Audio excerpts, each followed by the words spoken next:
রানী এত ডিটটা ছাগলের গুস্তু খাওয়ার জন্য আমার রাজ্য ছেড়ে বাপের বাড়ি চলে গেল। মহারাজ, নানিমা তো বাপের বাড়ি গেছে মহারাজ। মন্ত্রী, ওটা নানি হবে না, ওটা হবে রানী।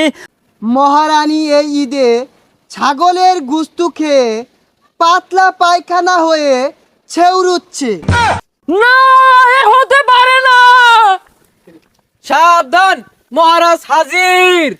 খামোশ মন্ত্রী, তোমার এত বড় স্পর্ধা, আমার সিংহাসনে তুমি বসে আছো, তুমি যে কুইয়া কুইয়া পাত মারো, এই পাদে দুর্গন্ধে আমার সিংহাসন নষ্ট করে ফেলেছো। মাফ করবেন মহারাজ, এই সিংহাসনটা মহারাজ খালি পড়েছিল, তাই আমি একটু বসেছিলাম মহারাজ।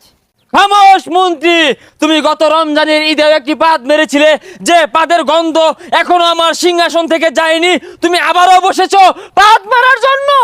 মহারাজ, এই কুরবানি ঈদের দিনে বাজে একটা কাজ করার জন্য ক্ষমা চাচ্ছি মহারাজ। এবারের মতো তোমাকে আমি মাফ করে দিলাম।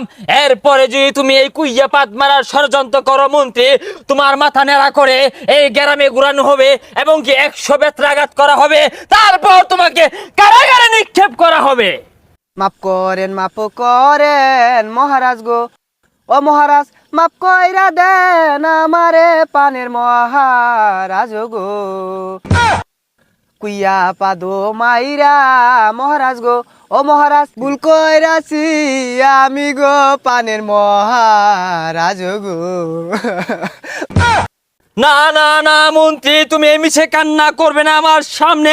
আজকে একটি কুরবানি ঈদের দিন, তোমাকে আমি গরু গোশতের পোনা খেতে দিয়েছিলাম, আর তুমি সেটা খেয়ে একটা কুইয়া বাদ দিলে। মহারাজ আর মারবো না। যাও, তোমাকে ক্ষমা করে দিলাম। দেখো তো মন্ত্রী, আমার রানী কোথায়? মহারাজ, নানিমা তো বাপের বাড়ি গেছে মহারাজ। মন্ত্রী, ওটা নানি হবে না, ওটা হবে রানী। আমার রানী কেন বাপের বাড়ি গেল মন্ত্রী? মহারাজ, আমি যদ্দূর জানি রানীমা বাপের বাড়ি গেছে, তার বাপে কুরবানি দেওয়ার জন্য 1300 টাকা দিয়ে একটা ছাগল কিনছে, আর সেটার গুস্তু খাওয়ার জন্যই বাপের বাড়ি গেছে মহারাজ। না না না, এ কিছু তো হতে পারে না। আমি এটা বরদাস্ত করবো না, আমি এটা মানতে পারি না মন্ত্রী। আমার রানী এত ডিটটা ছাগলের গুস্তু খাওয়ার জন্য আমার রাজ্য ছেড়ে বাপের বাড়ি চলে গেল।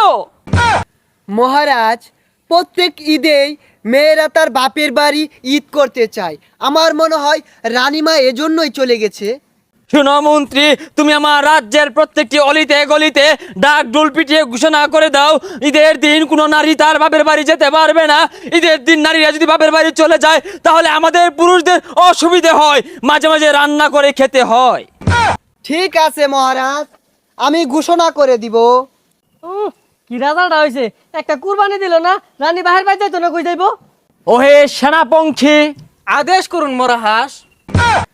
খামোশ ওহে মূর্খ সেনাপঙ্খী। ওইটা মরা হাঁস কেন হবে?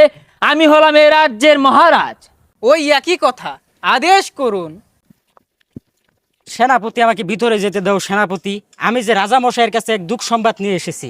মহারাজ, এক দূত এসেছে, তাকে কি আমি ভেতরে প্রবেশ করতে দিব মহারাজ? ওহে কি বলছো সেনাপঙ্খী? আজকে তো ঈদের দিন দূত আসার কথা না। ওই পাশে রাজ্যের রাজা একটি বতামারা গরু কুরবানি দিয়েছে, সেখান থেকে একটি গরু গুস্তুর বাগা আসার কথা। মহারাজ, এই দূত সেই দূত না, এই যে এক বার্তা নিয়ে এসেছে। আমি আরো ভাবলাম আশপাশ অনেক গরু কুরবানি হয়েছে, আমার জন্য বোধহয় কেউ একটা বন্ট পাঠিয়েছে। যাই হোক, কি খবর শুনি। এই যে নেন মহারাজ। ওহে মন্ত্রী মশাই, এখানে কি খবর আমাকে পড়ে শোনাও। মহারাজ, এই যে আসলে এক দুঃসংবাদ। মহারানী এই ঈদে ছাগলের গুস্তু খেয়ে পাতলা পায়খানা হয়ে ছেউরুচ্ছে। না, এ